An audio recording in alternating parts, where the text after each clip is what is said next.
Hello, friends. Hope you are doing great.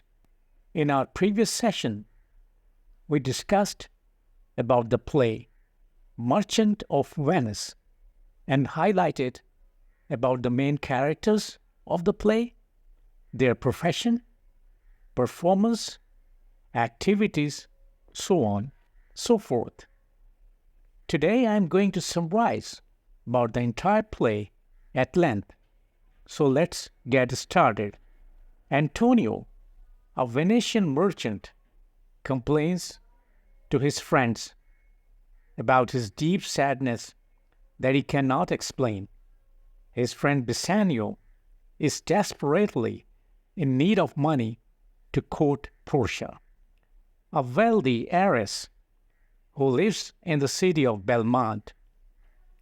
Bassanio asks Antonio for a loan to travel in style to Portia's estate. Antonio agrees, but is unable to make the loan himself because his own money is all invested in trade ships that are still in the sea. Antonio asks Bassanio to get the loan from one of the city's money lenders and name Antonio as the loan's guarantor. In Belmont, Portia expresses sadness over the terms of her father's will, which defines that she must marry the man who correctly chooses one of the three caskets. None of Portia's current suitors are to her liking, and she and her lady-in-waiting, Nerissa, fondly remember a visit paid some time before by Bassanio. In Venice, Antonio and Bassanio approach Shylock, a Jewish moneylender, for a loan. Shylock nurses a long-standing grudge against Antonius, who has made a habit of berating Shylock and other Jews for their usury.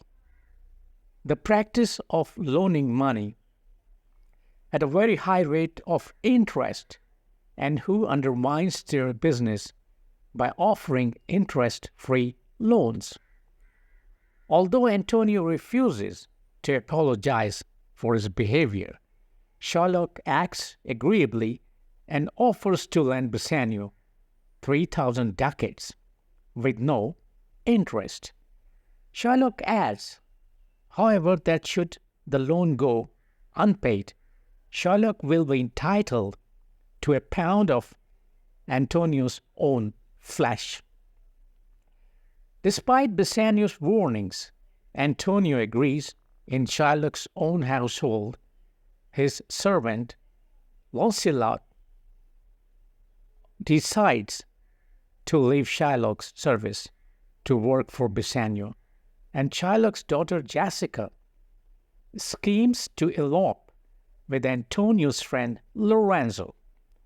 That night, the streets of Venice fill up with revelers, and Jessica escapes with Lorenzo by dressing as his page.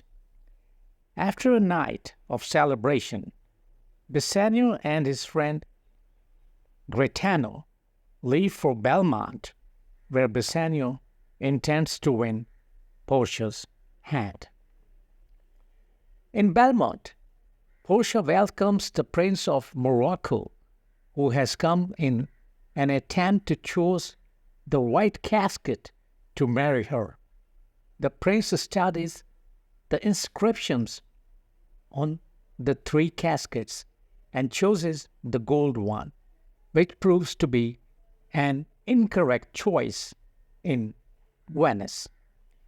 Shylock is furious to find that his daughter has run away, but rejoices in the fact that Antonio's ships are rumored to have been wrecked and that he will soon be able to claim his debt.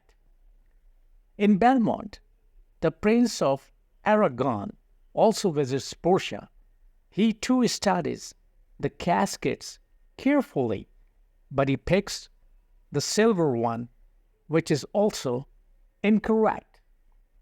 Bassanio arrives at Portia's estate, and they declare their love for one another. Despite Portia's request that he wait before choosing, Bassanio immediately picks the correct casket, which is made of lead. He and Portia rejoice, and Gaetano confess that he has fallen in love with Nerissa. The couples decide on a double wedding.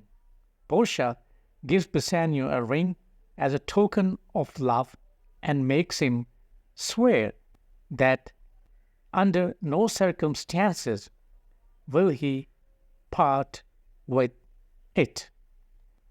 They are joined unexpectedly by Lorenzo and Jessica. The celebration, however, is cut short by the news that Antonio has indeed lost his ships and that he has forfeited his bond to Shylock. Bassanio and Gaetano immediately travel to Venice to try and save Antonio's life. After they leave, Portia tells Nerissa that they will go to Venice disguised as men. Shylock ignores the many pleas to spare Antonio's life and a trial to decide the matter. The Duke of Venice, who presides over the trial, announces that he has sent for a legal expert who turns out to be Portia disguised as a young man of law. Portia asks Shylock to show mercy, but he remains inflexible and insists that the pound of flesh is rightly his. Bassanio offers Shylock twice the money due him, but Shylock insists on collecting the bond as it is written. Portia examines the contract and finding it legally binding, declares that Shylock is entitled to the merchant's flesh. Shylock ecstatically praises her wisdom, but as he is on the verge of collecting his due, Portia reminds him that he must do so without causing Antonio to bleed. As the contract does not entitle him to any blood, trapped by this logic, Shylock hastily agrees to take Bassanio's money instead, but Portia insists that Shylock take his bond as written or nothing at all. Portia informs Shylock that he is guilty of conspiring against the life of a Venetian citizen, which means he must turn over half of his property to the state and the other half to Antonio. The Duke spares Shylock's life and takes a fine instead of Shylock's property. Antonio also forgoes his half of Shylock's wealth on two conditions. First, Shylock must convert to Christianity, and second, he must will the entirety of his estate to Lorenzo and Jessica upon his death. Shylock agrees and takes his leave. Bassanio, who does not see through Portia's disguise, showers the young law clerk with thanks and is eventually pressured into giving Portia the ring with which he promised never to part. Gaetano gives Nerissa, who is disguised as Portia's clerk, his ring. The two women return to Belmont, where they find Lorenzo and Jessica declaring their love to each other. Under the moonlight, when Bassanio and Gaetano arrived the next day, their wives accused them of faithlessly giving their rings to other women. Before the deception goes too far, however, Portia reveals that she was in fact a law clerk, and both she and Nerissa reconcile with their husbands. Lorenzo and Jessica are pleased to learn of their inheritance from Shylock, and the joyful news arrives that Antonio's ships have in fact made it back safely. The group celebrates its good fortune. So that's all for today. Hope to join you soon. Bye.